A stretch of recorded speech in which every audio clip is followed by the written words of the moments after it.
าพเนาะอันนี้อยู่บ้านหนองพงเหนือเมืองทุรุคมแขวงเวียงจันทน์เนาะที่เป็นปัญหาเรื่องสุขภาพคือเป็นมะเร็งเม็ดเลือดขาวบ่เจ้าคือมื้อนี้เขาจะมาสัมภาษณ์เมตู้เพิ่นแทนเนาะเมตู้นอมเนาะให้อยากให้เมตู้นอมเราน้อยนึงว่าเป็นจังไดอาการเป็นจังไดมาก่อนแล้วมากินสมุนไพรแฮปปี้วันเฮาแล้วมันดีขึ้นจังไดเนาะรู้สึกว่าหนูไผ่นี้กินยาแฮปปี้วันนี้รู้สึกว่าแบบแข็งแรงขึ้นแบบว่าหน้าตายังสดใสขึ้นและย่างก็ได้กินยาตัวนี้นะกันสิเว้านะเดี๋ยวนี้รู้สึกว่าย่างได้ใช้แบบไปตัวเองได้แล้วกันสิเว้านะจ้ะอาการเมื่อก่อนเป็นจังไดอาการเมื่อก่อนตอนบ่ทันได้กินนั้นย่างบ่ได้แล้วใช้แบบตนเองบ่ได้ว่าเส้นต่อไปลุกขึ้นอีหยังไปอย่างนั้นคือเมื่อก่อนคือช่วยตัวเองบ่ได้เลยเนาะต้องนอนกับที่แล้วนอนกับที่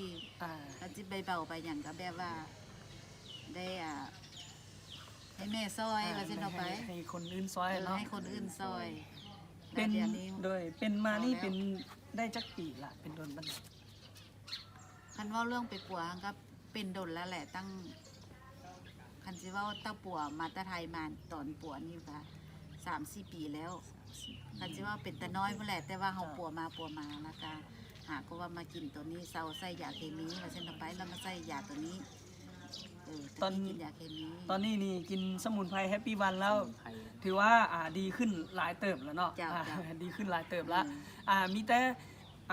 มื้อหน้าเนาะอาการของหนูไพจะเป็นอะไรเดี๋ยวมื้อหน้าเขาจะมาถามจะมาสอบถามอีกบัดนึงเนาะวันนี้เอาสำนีก็เนาะเป็นอะไรก็ให้ทุกคนที่ตามเบิ่งอาการของน้องหนูไพช่วยกันเนาะจ้ะเข้าใจ